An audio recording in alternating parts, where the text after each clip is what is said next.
Carta de Paulo aos Gálatas, capítulo 1.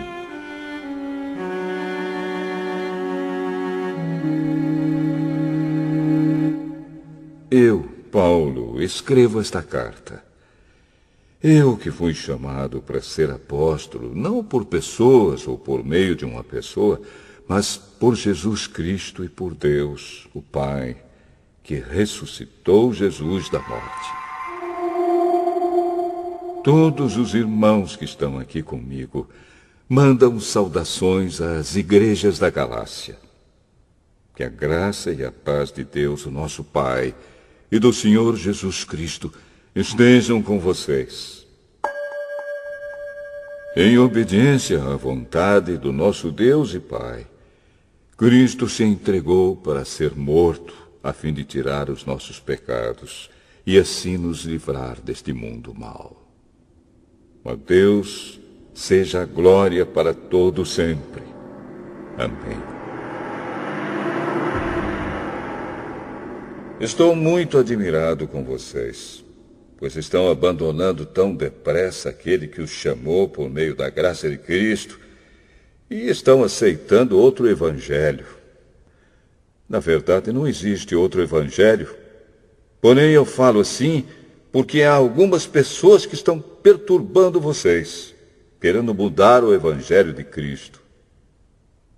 Mas se alguém, mesmo que sejamos nós ou um anjo do céu, anunciar a vocês um evangelho diferente daquele que temos anunciado, que seja amaldiçoado. Pois já dissemos antes e repetimos: se alguém anunciar um evangelho diferente daquele que vocês aceitaram, que essa pessoa seja amaldiçoada. Por acaso eu procuro a aprovação das pessoas? Não. O que eu quero é a aprovação de Deus. Será que agora eu estou querendo agradar as pessoas? Se estivesse, eu não seria servo de Cristo. Meus irmãos, eu afirmo a vocês que o evangelho que eu anuncio não é uma invenção humana. Eu não o recebi de ninguém, e ninguém o ensinou a mim, mas foi o próprio Jesus Cristo que o revelou para mim. Vocês ouviram falar de como eu costumava agir quando praticava a religião dos judeus. Sabem como eu perseguia sem dó nem piedade a igreja de Deus e fazia tudo para destruí-la. Quando praticava essa religião, eu estava mais adiantado do que a maioria dos meus patrícios da minha idade e seguia com mais zelo do que eles as tradições dos meus antepassados. Porém, Deus, na sua graça, me escolheu antes mesmo de eu nascer e me chamou para servi-lo. E quando ele resolveu revelar para mim o seu Filho, a fim de que eu anunciasse aos não-judeus a boa notícia a respeito dele, eu não fui pedir conselhos a ninguém. E também não fui até Jerusalém para falar com aqueles que eram apóstolos antes de mim. Pelo contrário, fui para a região da Arábia e depois voltei para Damasco. 3 anos depois, fui até Jerusalém para pedir informações a Pedro e fiquei 2 semanas com ele. E não falei com nenhum outro apóstolo a não ser com Tiago, irmão do Senhor. O que estou escrevendo a vocês é verdade. Deus sabe que não estou mentindo. Depois fui para as regiões da Síria e da Cilícia. Durante esse tempo, as pessoas das igrejas da Judéia não me conheciam pessoalmente. Elas somente tinham ouvido o que os outros diziam. Aquele que antes nos perseguia está anunciando agora a fé que no passado tentava destruir. E louvavam a Deus por minha causa.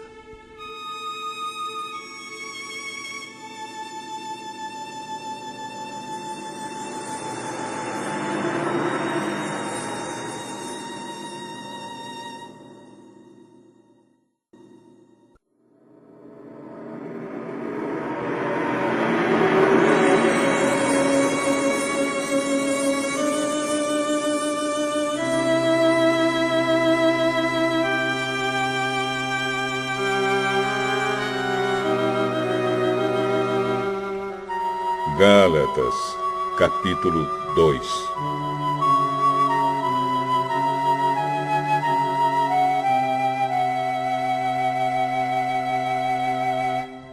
Quatorze anos depois, eu voltei para Jerusalém com Barnabé e levei Tito comigo. Voltei para lá porque Deus me revelou que eu devia fazer isso. Ali, numa reunião particular com os líderes da igreja, eu expliquei a eles a mensagem do Evangelho que anuncio aos não-judeus. Eu não queria que o trabalho que tinha feito e estava fazendo fosse um trabalho perdido. Tito estava comigo, mas ele não foi obrigado a circuncidar-se, embora ele não seja judeu. Porém, alguns tinham se juntado ao nosso grupo, fazendo de conta que eram irmãos na fé e queriam circuncidá-lo. Eram homens que tinham entrado para o grupo como espiões, a fim de observar a liberdade que temos por estarmos unidos com Cristo Jesus e para nos tornar escravos de novo. Mas em nenhum momento nós cedemos, pois queríamos que vocês tivessem o verdadeiro Evangelho.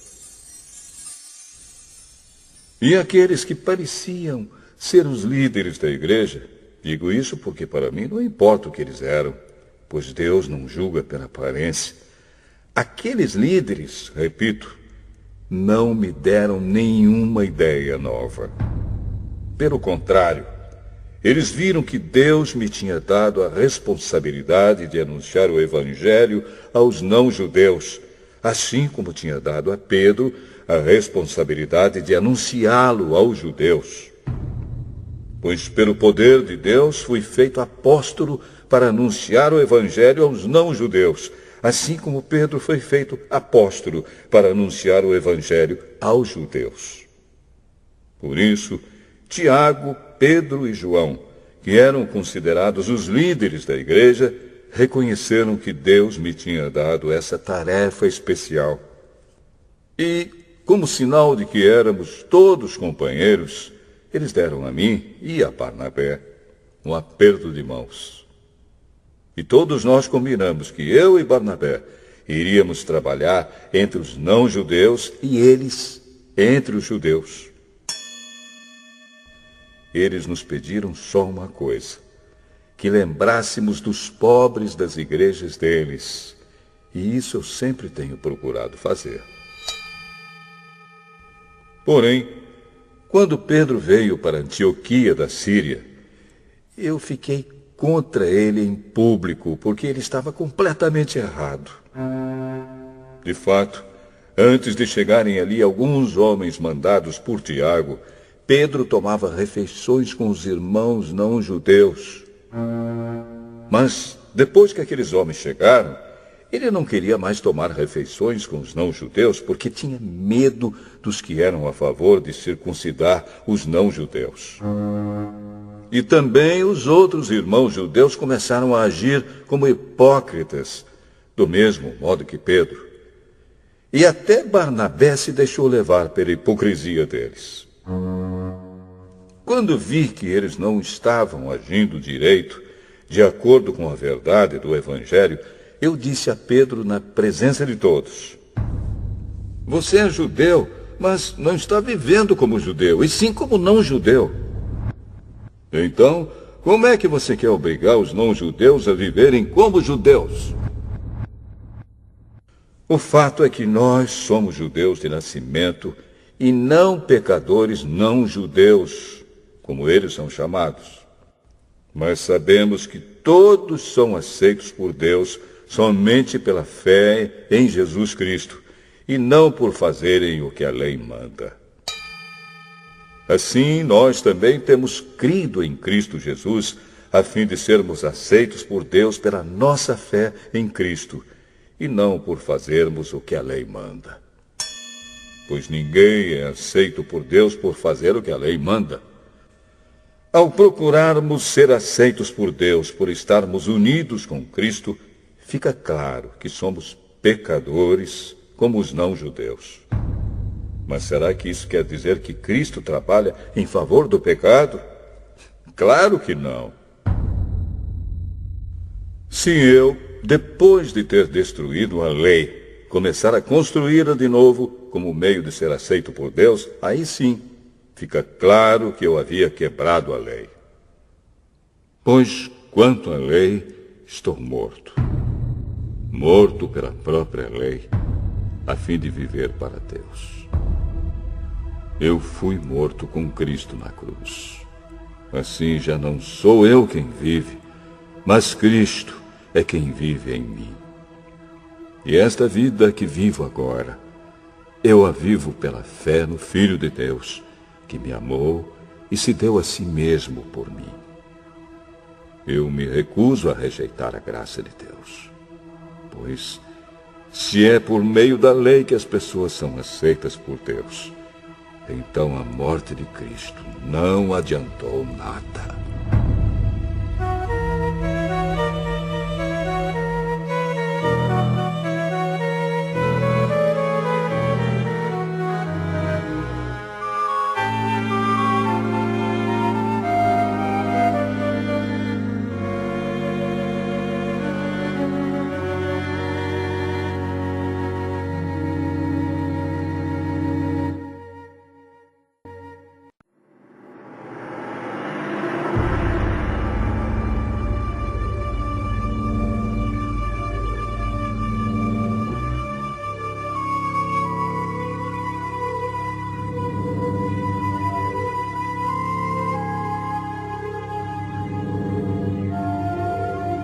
Gálatas, capítulo 3.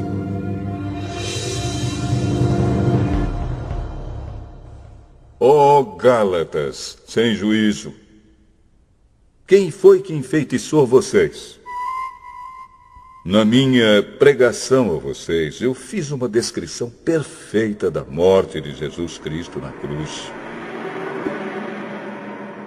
Por assim dizer, vocês viram Jesus na cruz. Respondam somente isto. Vocês receberam o Espírito de Deus por terem feito o que a lei manda ou por terem ouvido a mensagem do Evangelho e terem crido nela? Como é que vocês podem ter tão pouco juízo? Vocês começaram a sua vida cristã pelo poder do Espírito de Deus e agora querem ir até o fim pelas suas próprias forças. Será que as coisas pelas quais vocês passaram não serviram para nada? Não é possível.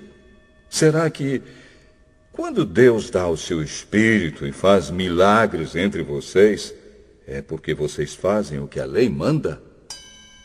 Não será que é porque vocês ouvem a mensagem e creem nela? Lembrem do que as Escrituras Sagradas dizem a respeito de Abraão. Ele creu em Deus e por isso Deus o aceitou. Portanto, vocês devem saber que os verdadeiros descendentes de Abraão são os que têm fé. Antes que isso acontecesse, as Escrituras viram que Deus ia aceitar os não-judeus por meio da fé. Por isso, antes de chegar o tempo, elas anunciaram a boa notícia a Abraão, dizendo: por meio de você, Deus abençoará todos os povos. Abraão creu e foi abençoado. Portanto, todos os que creem são abençoados como ele foi. Os que confiam na sua obediência à lei estão debaixo da maldição de Deus. Pois as Escrituras Sagradas dizem: quem não obedece sempre a tudo o que está escrito no livro da lei está debaixo da maldição de Deus. É claro que ninguém é aceito por Deus por meio da lei, pois as Escrituras dizem: viverá aquele que, por meio da fé, é aceito por Deus. Mas a lei não tem nada a ver com a fé, Pelo contrário, como dizem as Escrituras, viverá aquele que fizer o que a lei manda. Porém, Cristo, tornando-se maldição por nós, nos livrou da maldição imposta pela lei. Como dizem as Escrituras, maldito todo aquele que for pendurado numa cruz. Cristo fez isso para que a bênção que Deus prometeu a Abraão seja dada por meio de Cristo Jesus aos não-judeus e para que todos nós recebamos por meio da fé o Espírito que Deus prometeu. Meus irmãos, vou usar um exemplo da vida diária.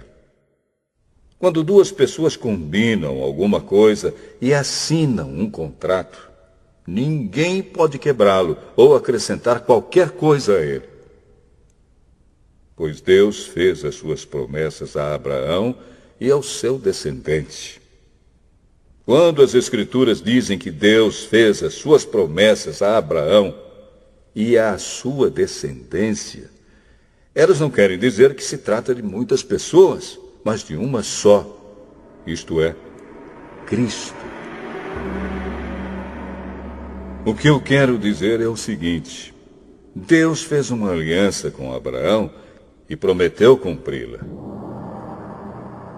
A lei que foi dada 430 anos depois não pode quebrar aquela aliança, nem anular a promessa de Deus.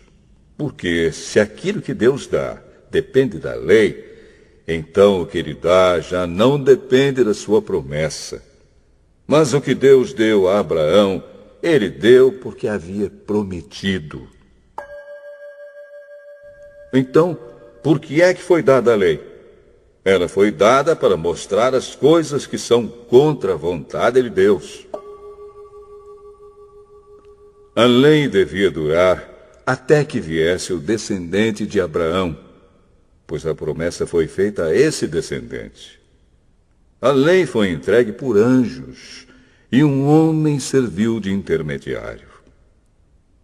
Porém, não é preciso haver intermediário quando se está falando de uma só pessoa. E Deus é um só. Será que isso quer dizer que a lei é contra as promessas de Deus? É claro que não. Porque se tivesse sido dada uma lei que pudesse dar vida às pessoas, então elas seriam aceitas por Deus por obedecerem a ela. Porém, as Escrituras Sagradas afirmam que o mundo inteiro está dominado pelo pecado. E isso para que as pessoas que creem recebam o que Deus promete aos que têm fé em Jesus Cristo. Mas, antes que chegasse o tempo da fé, nós éramos prisioneiros da lei, até que fosse revelada a fé que devia vir. Assim, a lei ficou tomando conta de nós até que Cristo viesse, para podermos ser aceitos por Deus por meio da fé. Agora que chegou o tempo da fé, não precisamos mais da lei para tomar conta de nós, pois, por meio da fé em Cristo Jesus, todos vocês são filhos de Deus. Porque vocês foram batizados para ficarem unidos com Cristo, e assim se revestiram com as qualidades do próprio Cristo. Desse modo, não existe diferença entre judeus e não-judeus, entre escravos e pessoas livres, entre homens e mulheres. Todos vocês são um só, por estarem unidos com Cristo Jesus. E, já que vocês pertencem a Cristo, então são descendentes de Abraão e receberão aquilo que Deus prometeu.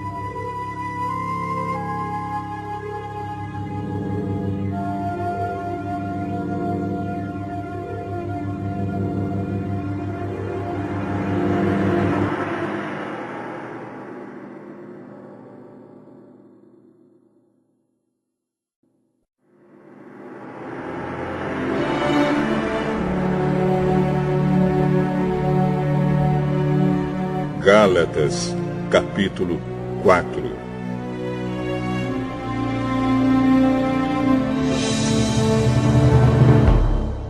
Digo mais isto. Enquanto é menor de idade, o filho que vai herdar a propriedade do pai é tratado como escravo, mesmo sendo de fato o dono de tudo. Enquanto é menor, há pessoas que tomam conta dele e cuidam dos seus negócios até o tempo marcado pelo pai. Assim também nós, antes de ficarmos adultos espiritualmente, fomos escravos dos poderes espirituais que dominam o mundo. Mas, quando chegou o tempo certo, Deus enviou o seu próprio Filho, que veio como filho de mãe humana e viveu debaixo da lei para libertar os que estavam debaixo da lei, a fim de que nós pudéssemos nos tornar filhos de Deus. E para mostrar que vocês são seus filhos, Deus enviou o Espírito do seu Filho ao nosso coração. O Espírito que exclama: Pai, meu Pai. Assim vocês não são mais escravos. Vocês são filhos. E já que são filhos, Deus lhes dará tudo o que Ele tem para dar aos seus filhos. No passado, vocês não conheciam a Deus e por isso eram escravos de deuses que, de fato, não são deuses. Mas, agora que vocês conhecem a Deus, ou melhor, agora que Deus os conhece, como é que vocês querem voltar para aqueles poderes espirituais fracos e sem valor? Por que querem se tornar escravos deles outra vez? Por que dão tanta importância a certos dias, meses, estações e anos? Estou muito preocupado com vocês. Será que todo o trabalho que tive com vocês não valeu nada? Meus irmãos, peço que sejam como eu. Afinal, eu sou como vocês, e vocês não me ofenderam em nada. Lembram por que foi que lhes anunciei pela primeira vez o Evangelho? Foi porque eu estava doente.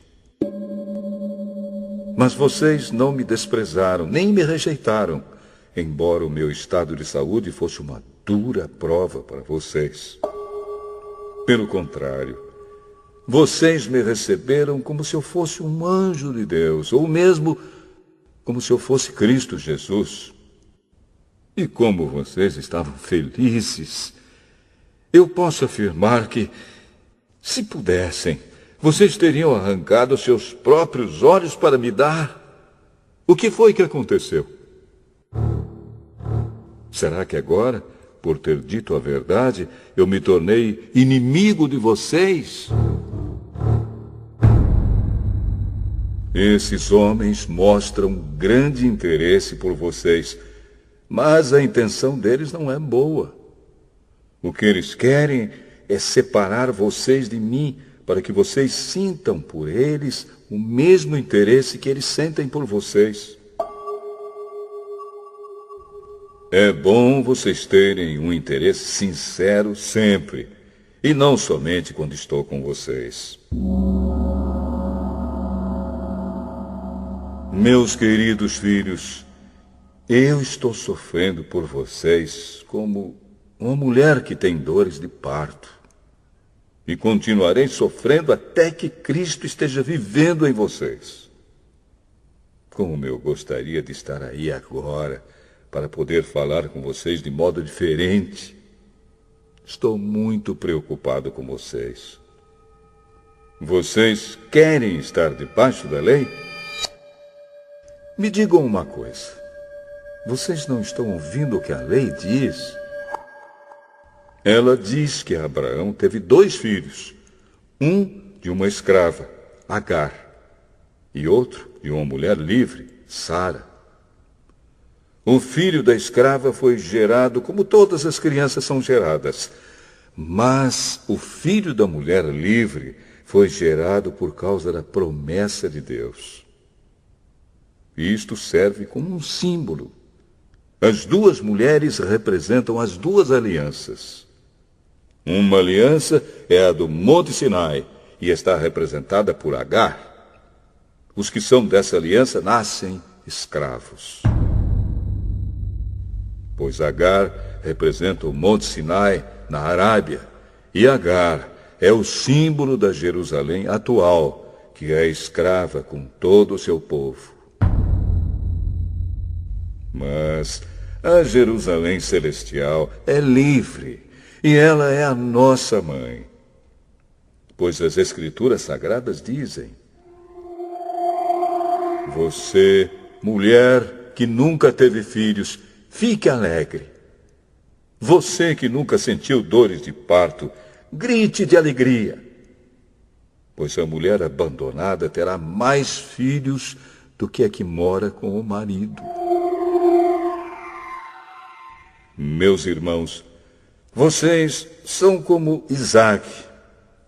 São filhos de Deus por causa da promessa divina.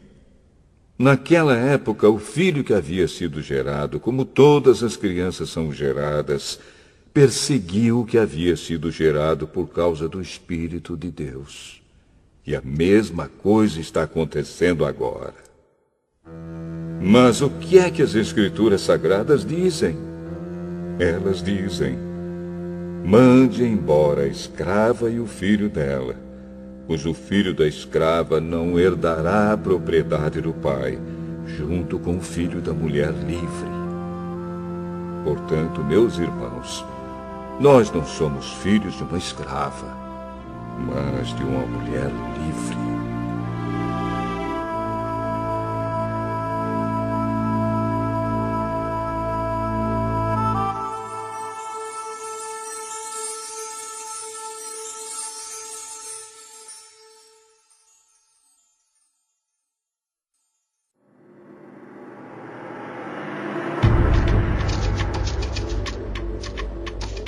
Gálatas, capítulo 5.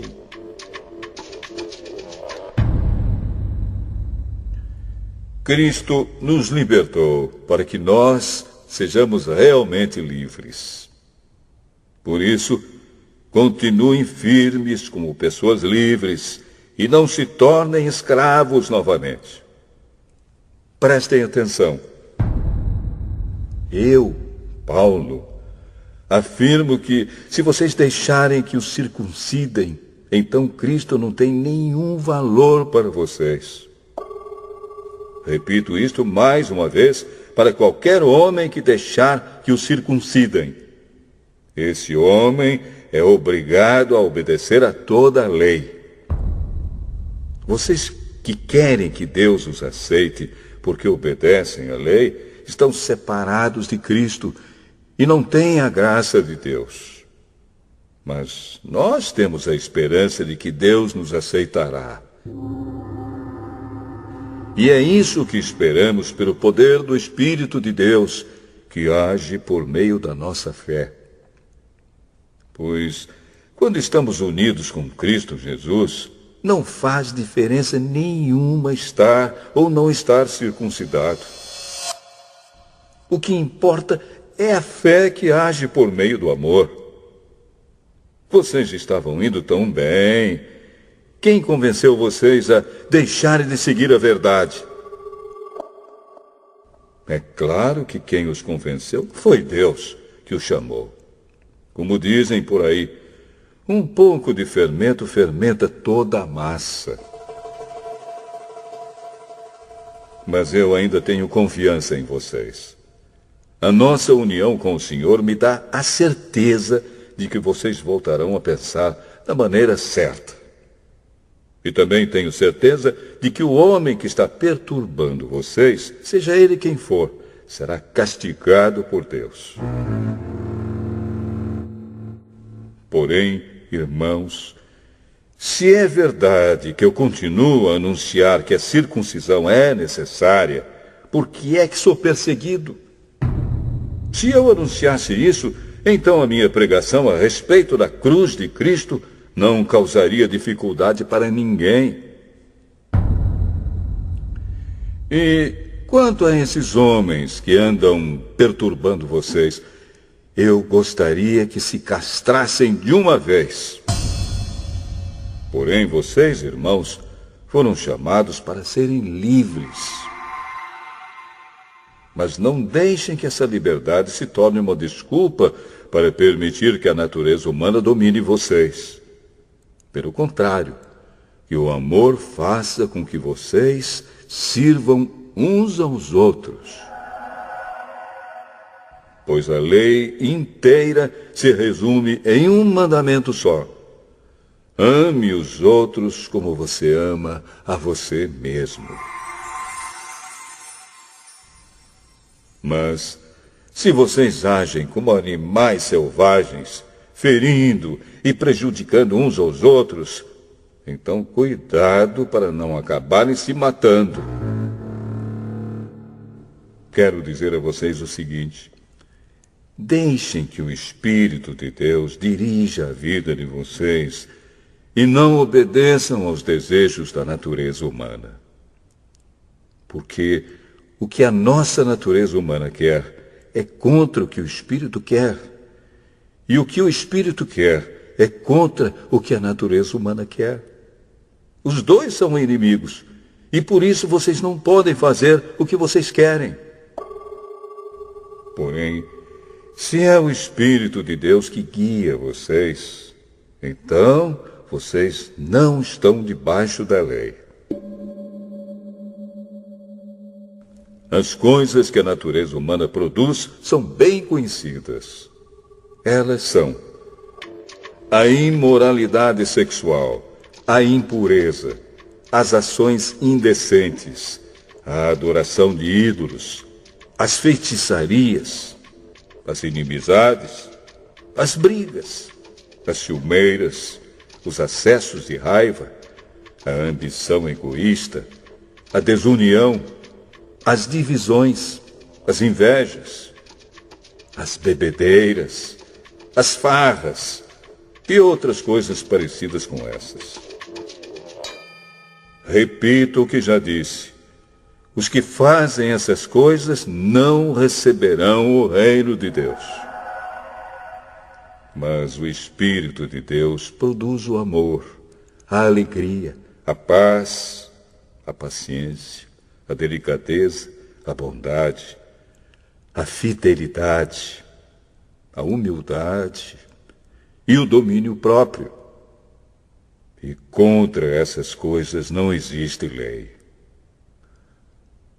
As pessoas que pertencem a Cristo Jesus crucificaram a natureza humana delas, junto com todas as paixões e desejos dessa natureza.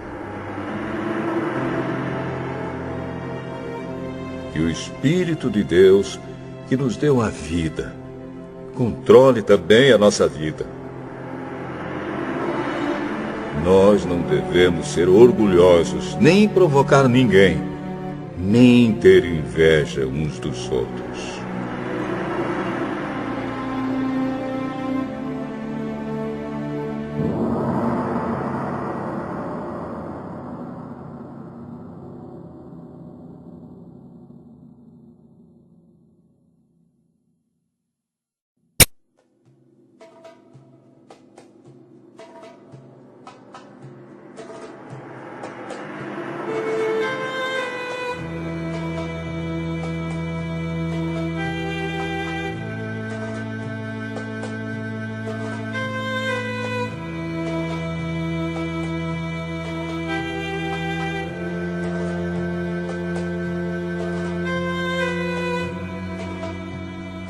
Gálatas, capítulo 6.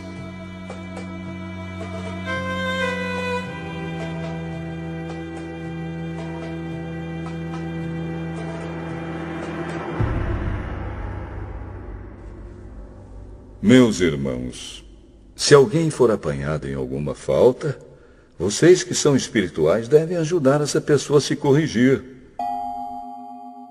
Mas façam isso com humildade e tenham cuidado para que vocês não sejam tentados também.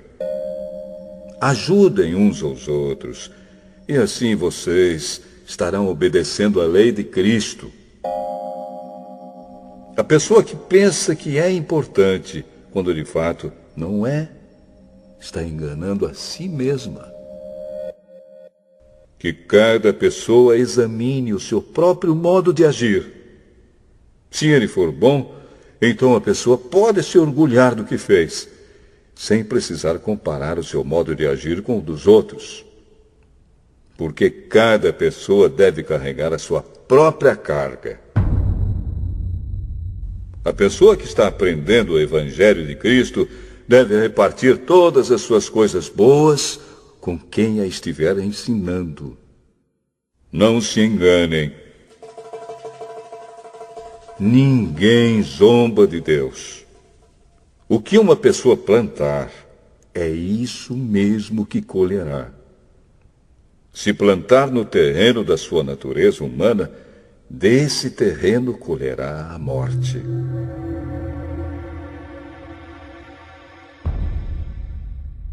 Porém, se plantar no terreno do Espírito de Deus, desse terreno colherá a vida eterna. Não nos cansemos de fazer o bem, pois, se não desanimarmos, chegará o tempo certo em que faremos a colheita. Portanto, sempre que pudermos, devemos fazer o bem a todos, especialmente aos que fazem parte da nossa família na fé. Vejam as letras grandes que estou escrevendo com a minha própria mão. Os que estão forçando vocês a se circuncidarem são pessoas que querem ficar orgulhosas de coisas de pouca importância. Eles fazem isso somente para não serem perseguidos por causa da cruz de Cristo. Pois nem mesmo os que praticam a circuncisão obedecem à lei. Porém, eles querem que vocês se circuncidem para que eles possam se gabar de terem colocado o sinal da circuncisão no corpo de vocês. Mas eu me orgulharei somente da cruz do nosso Senhor Jesus Cristo. Pois, por meio da cruz, o mundo está morto para mim e eu estou morto para o mundo. Não faz nenhuma diferença se o homem é circuncidado ou não. O importante é que ele seja uma nova pessoa. E, para todos os que seguem essa regra na sua vida, que a paz e a misericórdia estejam com eles e com todo o povo de Deus. Para terminar, que mais ninguém crie dificuldades para mim, pois as marcas no meu corpo mostram que sou escravo de Jesus. Que a graça do nosso Senhor Jesus Cristo esteja com todos vocês, meus irmãos. Amém.